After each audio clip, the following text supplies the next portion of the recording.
안녕하세요. 주스입니다. 4월 25일 월요일 시장의 흐름에 대해서 개인적인 의견을 공유드리고 제가 매매를 오늘 두 종목을 했는데 어떤 이유에 의해서 매매를 했는지 한번 피드백을 가져보는 시간을 가져보겠습니다.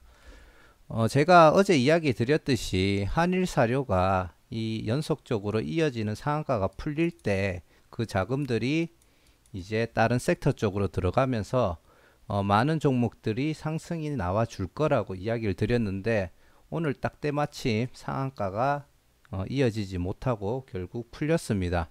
대단한 거는 장 초반에 굉장히 크게 하락을 줬다가 장 막판에 이거를 다 끌어올려 줬어요. 그리고 어제 종가 대비 0.38% 상승했는 상태로 끝냈는데 이게 뭐 아래 꼬리가 길기 때문에 추가적으로 더 상승할 여력이 있다라고 얘기를 뭐 하실 분도 있겠지만 개인적으로는 그래도 이거는 너무 높다라고 판단이 되어지고 뭐 한두 번은 더 갈 수 있더라도 최종적으로는 장대 음봉이 발생하면서 크게 하락을 할 거라고 생각을 합니다. 이 말을 드리는 이유는 절대 위험하니까 매매를 하지 마시라고 이야기를 드리고 싶고요. 제가 어제 이야기 드렸듯이 상한가를 이어가지 못했잖아요. 그러다 보니까 역시나 우크라이나, 러시아가 아직 시장에서는 가장 중심이 되는 이슈고 그쪽 섹터로 여기서 상한가를 못 이어가면서 나온 자금이 많이 흘러 들어갔다라고 보시면 되겠습니다. 우크라이나, 러시아 이슈가 우리가 뭐 다양한 섹터를 이야기를 하지만 결국은 뭔가 가격이 인상을 하는 효과가 많이 나왔잖아요. 그 중에서 크게 두 가지 섹터를 이야기할 수 있는데 식자재에 관련된 섹터와 원자재와 관련된 섹터가 있다고 보시면 됩니다. 오늘 한일사료가 상한가를 유지를 못하면서 나온 자금이 오늘 같은 경우에는 이제 해당 이슈에 식자재 쪽으로 자금이 대부분 쏠렸다고 보시면 되고요. 오늘 원자재 쪽은 이게 상승이 크게 나오지 않고 잠시 주춤하고 있는 모습을 보여줬습니다. 지금 보시다시피 곡물 쪽에서 이제 한탑이 상한가를 나와줬고요. 식자재 중에 유일하게 그 육고기 관련된 닭고기 관련된 해당 섹터가 조금 움직임이 안 좋았고요. 근데 이게 안 좋았다고 하더라도 향후에는 다시 자금이 돌았을 때 추가적인 상승이 나올 수 있는 여력이 있다라고 보시면 되겠습니다. 그리고 양돈 사료 쪽에 이제 팜스토리, 계란 쪽에 이제 KC피드 고려산업이 상한가를 갔고요. 이제 윙이푸드라고 이 종목도 굉장히 좋은 흐름을 보여줬다가 다시 하락을 하면서 13%로 마감이 되었습니다. 그리고 인도네시아 팜유 수출 금지로 인해서 이제 팜유 관련된 종목 중에 신종홀딩스, CJ케미칼, 샘표가 세 종목 모두 상한가를 들어가줬고요. 시푸드에서는 상한가가 들어가는 종목은 없었습니다. 하지만 사조 시푸드 같은 경우에 고가가 약 23%네요. 23.7% 정도 찍고 다시 하락을 하면서 14%에 마감을 했고요. 제가 시푸드 중에 강한 흐름을 보여주는 건 아니지만 꾸준한 우상향을 보여주고 있는 한성기업을 제가 유심히 보고 있다고 얘기를 드렸죠. 한성기업 같은 경우에도 하락장임에도 불구하고 좋은 흐름을 계속 이어가지고 있습니다. 그리고 커피 원두에 이제 한국 맥널티, 흥국 F&B 같은 경우에 이제 다른 식자재 종목보다는 안 좋은 흐름을 보여줬고요. 이게 오늘 약한 흐름이 보였다고 하더라도 다음에 한일사료가 이제 주가가 떨어진다든지 추가적으로 자금이 흘러나올 때 이때 상승이 나왔던 종목들은 쉬어가고 그때가 되면은 닭고기라든지 원두 쪽에서 좋은 흐름을 보여줄 수 있다고 판단이 되어지기 때문에 시푸드도 해당이 되겠죠. 이 종목들도 계속 추적 관찰해 주시는 게 좋을 것 같습니다. 원자재 쪽에서 보시면은 종이, 철강, 알루미늄, 구리, 석탄 그리고 아래쪽에 가스가 있는데 종이는 엄밀히 따지면 목재 쪽이죠. 이 종목들이 사실 뭐 좋은 흐름 자체는 보여주기는 했습니다. 하지만은 아까 앞에서 보셨던 뭐 식자재 관련된 거에 대비해서는 조금 주춤하고 있었고요. 이 중에서 충분히 상승을 하기 위해서 좋은 흐름을 보여주고 있는 종목들이 많으니까 이런 종목들도 한번 별도로 찾아보시고 공부를 해보시면 좋을 것 같습니다. 지금 시장에서 우크라이나, 러시아 쪽이 가장 주목을 받고 있다라는 거는 뭐 당연히 두말할 필요도 없는 사실이라고 보시면 되고요. 또 굉장히 좋은 흐름을 보이는 종목 중에 하잉크 코리아라고 있습니다. 이 하잉크 코리아는 작년 10월달, 작년 10월달 아닌가요? 잠시만요. 작년 2월달이네요. 작년 2월달에 신규 상장했던 IBKS 기업은행이죠. 스펙 16호가 인수합병을 하면서 상장을 했는 종목이고요. 보시다시피 2,000원대 가격대를 계속 유지를 해주다가 모바일 결제 테마로 인해서 최근에 3연상까지 이어가지고 있습니다. 약 2,000원대의 가격을 유지를 하다가 이때 당시에 이제 흔히 말하는 주포들이 약간 매집을 했다고 보여지고요. 그 뒤에 이제 테마를 달고 상승을 해준다고 보여지는데 이 종목도 뭐 결국은 하락을 하겠죠. 하지만 스펙주가 상장했는지 단기간에 좋은 이슈를 달고 이렇게까지 상승하는 거는 저는 자주 본 적이 없습니다. 그렇기 때문에 이 종목에 대한 흐름도 잘 지켜보면은 좋은 공부가 되지 않을까라고 생각을 하고 있고요. 지금 제가 보고 있는 관심 종목들에 대해서 한번 이야기를 드리겠습니다. 제가 보고 있는 관심 종목들 중에 오늘 급등이 나왔는 곡물 쪽이나 뭐 식자재 쪽에 급등이 나왔는 종목들은 일단 배제를 했고요. 그 종목들은 나중에 또다시 눌림이 나왔을 때 매매를 하기 위해서 볼 예정이고요. 역시나 시장에서 가장 관심을 받고 있는 한일사료가 위로 가는지 아래로 가는지 계속 이거는 매매를 하기 위한 게 아니고 자금이 딴 쪽으로 흘러 들어갈 수 있는 자금들이 나오고 있냐 없냐를 판단할 수 있는 기준이라고 보고 있기 때문에 계속 지켜봐야 된다고 생각을 하고요. 지금 첫 번째로 아까 얘기 드렸던 우리 그 닭고기 업체들 있죠. 마니커, FNC 갑자기 헷갈리네. FNG네요. FNG랑 그리고 하림 요 세 개 종목들을 봐야 된다고 보고요. 마니커 같은 경우에는 사실 제가 종가 매매를 만약에 거래량이 확 죽어 있는 상태에서 이 캔들이 조금 나왔다라고 하면은 종가 매매까지 한번 생각을 해 봤을 겁니다. 근데 거래량이 조금 터졌기 때문에 종가 매매를 하기는 조금 부담된다고 생각이 돼서 조금 지켜보고 있는 상태고요. 차트 같은 경우에는 이때 장대 양봉이 나오고 계속 횡보를 하면서 일정 부분의 저점을 지켜주고 있습니다. 그리고 오늘 갭을 띄우고 요 앞에 있는 고점을 넘는 종가상으로 넘고 마감을 했기 때문에 추가적인 상승의 여력이 있다고 보고요.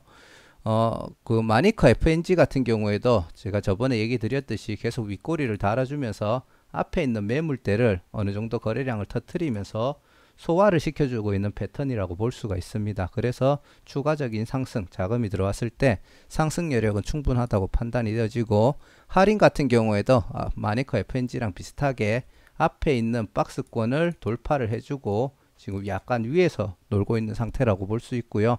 이 종목도 충분히 상승할 여력이 된다고 보고 있습니다. 근데 아쉬운 점은 지금 요거 닭고기 같은 경우 육고기가 아니죠. 내가 왜 육고기라고 적었지? 닭고기인데 지금 시간외로 해가지고 가격이 전부 다 지금 하락을 했는 상태입니다. 그런 부분에서 조금 아쉬운 점이 있고요. 그리고 시푸드에서는 아까 사조 시푸드가 좋은 흐름을 보여줬었지만 지금 한성기업이 그 다음으로 시푸드 쪽에서 좋은 흐름을 보여주고 있고요. 저번에도 얘기 드렸듯이 저점을 꾸준하게 올려주고 있고 고점도 지금 쭉 올려주고 있는 패턴이 나오고 있죠.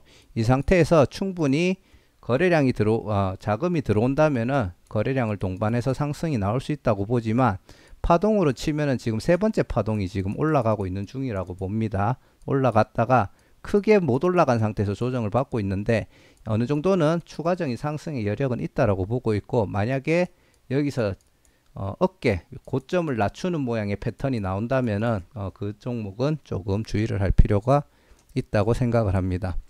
그리고 곡물 쪽에서는 여전히 상한가가 나온 다음에 저점을 지켜주고 있는 대한제당을 조금 지켜볼 필요가 있고요.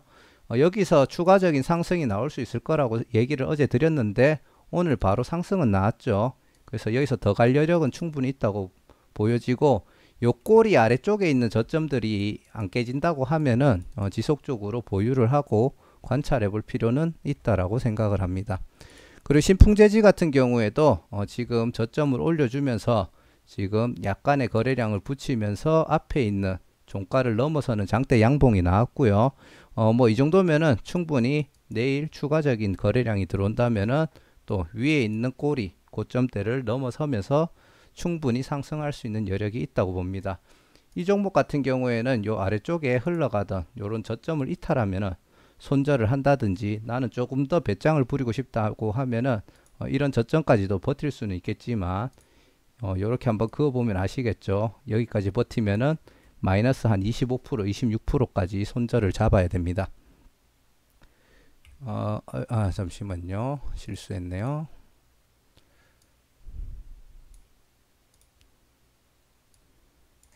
자, 그리고 지금 이제 철강 쪽에서 금강, 철강, KG 스틸, 하이 스틸 전부 다 앞에 좋은 흐름을 보여준 다음에 윗부분에서 어느 정도 저점을 지켜주면서 옆으로 횡보해주는 모습을 보여주고 있고요. 철강 쪽에 조금 더 확실하게 자금이 들어와 주면은 충분히 351선 타고 가는 대응을 할 수 있을 거라고 판단이 되어지고, 철강 같은 경우에 하이스틸이 지금 시간에서 1.8% 정도 상승이 나와 있는 상태입니다. 그래서 충분히 좋은 흐름까지 기대할 수 있고요. 아까 얘기 드렸던 대한제당은 지금 시간에서 4% 상승, 신풍재진은 시간에서 약 1.8% 정도 상승이 나왔기 때문에 단타를 치시는 분들도 내일 요 종목들은 한번 집중을 해서 대응을 해도 괜찮을 거라고 판단이 되어집니다. 그리고 구리 쪽에는 지금 대한전선 제가 지금 계속 보고 있고요. 제가 오늘 두 가지 종목을 매매를 했는데 그 중에 하나가 지금 대한전선입니다. 대한전선 같은 경우 제가 이날 분봉상으로 이제 특정 구간에서 가격이 안 밀리길래 종가 매매를 해서 이날 약 5% 정도의 수익을 봤었고요. 이날 매매해서 이날 봤었나? 제가 지금 조금 헷갈리긴 하는데, 아무튼 종가 매매를 해서 한번 했었고, 오늘 같은 경우에 사실 미국장이 하락하고 이 종목도 우리나라 시장이 안 좋아서 하락을 했는데, 지금 분봉상으로 봤을 때 떨어지다가 장막판에 어느 정도 저점을 받쳐주면서 앞에 있는 매물대에서 크게 이탈을 하지 않더라고요. 그래서 한번 지켜보고 있었고, 딴 것보다는 일봉상에서 지금 하락을 했음에도 불구하고 계속 21선 쪽을 지지를 받고 있습니다. 그래서 추가적인 상승에 대한 여력이 있다라고 보고 있기 때문에 지금 이 종목을 매매를 했고요. 실제로 구리 쪽의 테마에서는 지금 대한전선이 가장 대장주로 움직이고 있습니다. 그렇기 때문에 구리 쪽에 이제 자금들이 돌아서 순환매가 되겠죠. 구리 쪽에 만약에 주목을 받게 된다면 대한전선이 가장 큰 상승을 보여줄 거라고 판단을 하고 있습니다. 그리고 이제 석탄 쪽에서는 GS글로벌 역시나 상승 나오고 조정 다음에 추가 상승이 나왔는데, 이때 이 음봉이 요 그 4,110원이라는 가격을 제가 예전에 있는 차트를 보고 찍었는데, 그 지지저항선 위에서 오늘 안착을 해주더라고요. 그리고 거래량이 확 죽었는 상태인데, 약간 기간 조정을 가지고 가다가 추가적인 상승이 충분히 나올 수 있는 위치에 지금 유지가 되어져 있다고 판단이 되어지고요. 그리고 GSE 같은 경우도 유가 하락으로 인해서 이날 약 5% 정도 갭 하락을 했죠. 제가 GSE 이날 손절이 나갔었습니다. 손절이 나갔었는데 거기서 더 이상 하락하지 않고 계속 횡보를 해주는 모습을 보여주고 있기 때문에 한번 이 종목도 지켜보자고 구분을 해 놓은 상태고요. 하지만 GSE 같은 경우에는 당장 매수를 하기에는 조금 불안 요소가 있기 때문에 관찰하고 나중에 좋은 흐름이 다시 나왔을 때 매매를 하는 걸 추천드립니다. 그리고 지금 우크라이나 러시아 이슈 말고 제가 보고 있는 종목이 어제 얘기 드렸던 덕신하우징, 오늘 시장이 하락했음에도 불구하고 윗꼬리 꽤나 괜찮은 상승률을 한번 보여줬다가 다시 하락을 하고 자리를 잡는 모습이고요. 시간 외에서 약 1% 정도 빠지는 모습을 보여주곤 있습니다. 하지만 뭐 그 정도가 크게 영향을 미치는 부분은 아니라고 생각을 하고요. 그리고 지금 큐라크라고 박셀바이오를 지켜보고 있는데, 박셀바이오 같은 경우에 과거에 말도 안 되는 30배 정도의 상승률을 보여줬다가 거의 1년 넘는 기간을 횡보를 하고 있습니다.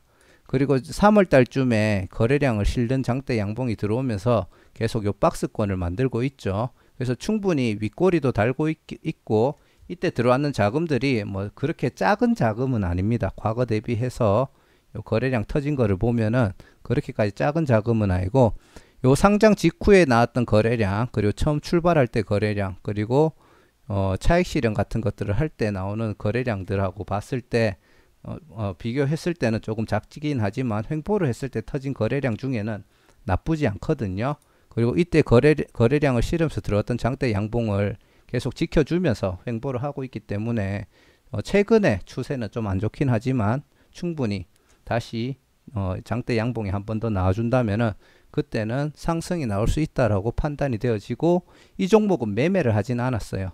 한 두 번 정도 뭐 이런 구간에서 매매를 했다가 아쉽게 제 기준가를 이탈하면서 손절이 나가긴 했는데 아직까지도 추적 관찰을 하고 있습니다. 그리고 제가 과거에 신규 상장 종목으로 큐라크를 이야기를 했고, 이 종목을 굉장히 긍정적으로 보고 있었습니다. 그래서 제가 신규 상장할 때 배정받았는 물량 이때 차익 실현 안 하고 계속 들고 가면서 떨어질 때마다 조금씩 사모으는 대응을 했거든요. 근데 제가 여기 저점은 이탈 안 할 거라고 생각을 했는데 요때까지 한 200만원 정도를 매수를 했었어요. 근데 저점 이탈을 하는 순간 이 종목을 일단 지켜봐야겠다라고 생각을 하고 팔지도 않고 그대로 관망을 했습니다. 작년 11월 달부터 최근까지 관망을 했고 쭉 하락을 하다가 이때 당시 거래량을 실으면서 조금 들어왔죠. 그리고 이게 별거 아닌 것 같지만 저점 대비 고점이 2배 상승을 한 겁니다. 그리고 다시 한번 조정을 해주다가 이때 거래량이 들어오는 걸 보고 앞에 상승을 주는 거래량보다 적은 거래량으로 이 앞에 물량들을 소화를 하더라고요. 그래서 충분히 상승 가능성이 있겠다라고 판단을 하고 금요일날 장 마감했을 때 또 음봉으로 떨어질 때 이때 거래량이 많이 죽었죠. 여기서 추가적인 상승이 되겠다라고 판단을 하고 있었고, 오늘 약 5.7% 정도 상승을 주고 마감을 했습니다. 그래서 여기서 이 박스권이 한 번 더 돌파가 나온다고 하면은 위쪽으로 충분히 상승할 여력이 있다고 판단을 하고 이 종목을 추가 매수를 거의 한 5개월 만에 6개월 정도 만에 추가 매수를 지금 했는 상태고요. 앞으로 흐름을 지켜보고 수익을 한번 보고 나올 수 있도록 한번 해보겠습니다. 자, 그리고 오늘 제가 매매를 반성하는 부분이 하나 있다라고 이야기를 드렸죠. 그게 뭐냐 하면은 제가 오늘 매매를 하기 위해서 종목 분석을 들어갔을 때 시간이 언제였냐면은 4시 한 20분이었습니다. 그때 당시에 요 부분이 4시 20분이거든요. 여기 보시면 4시 20분이 아니고 2시 20분이었거든요. 2시 20분부터 지금 핫한 테마를 가지고 있는 종목들하고 이렇게 살펴보면서 매매할 거를 찾고 있었습니다. 이때 당시에 코스피가 아래 꼬리를 좀 달고 있는 상태였거든요. 그래서 다우존스가 2.8% 정도 하락했는데도 불구하고 나름 괜찮네라고 생각을 하고 종목들을 이제 쭉 분석을 했습니다.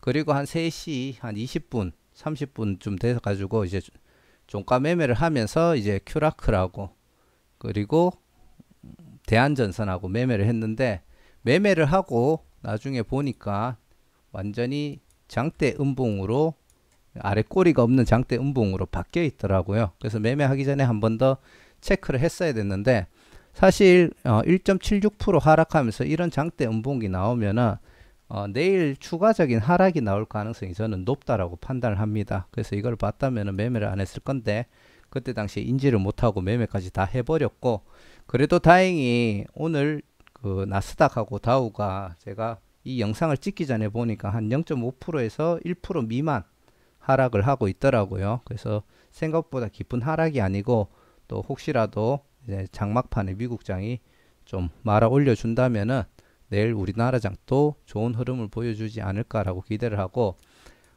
지금 코스피 같은 경우에는 제가 얘기 드렸던 이 박스권에서 계속 움직이고 있지만 지금 안 좋은 흐름으로 많이 바뀌어 있는 상태고요.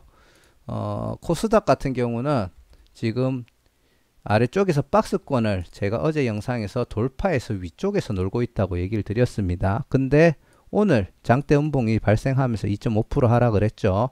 하면서 이 레벨업 시켰는 박스권 밑으로 다시 이탈이 됐습니다. 이러면은 흐름이 안 좋을 경우에 잘못하면 약 848까지도 확인하러 올 수가 있기 때문에 이거는 빨리 빠른 기간 내에 이 박스권 안으로 들어와주는 움직임을 보여주는 게 좋을 거라고 생각을 하고 있습니다. 자, 이상 4월 25일 시장 흐름에 대해서 한번 개인적인 생각을 공유해 드려 봤고요.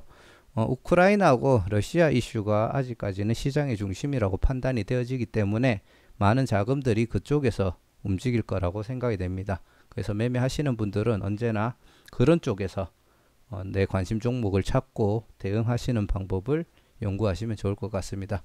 자, 오늘 영상은 여기까지 하고 아직까지는 이 컨텐츠가 많이 낯서네요. 최대한 빨리 익숙해져서 좋은 내용들을 잘 전달해 드릴 수 있도록 하겠습니다. 감사합니다.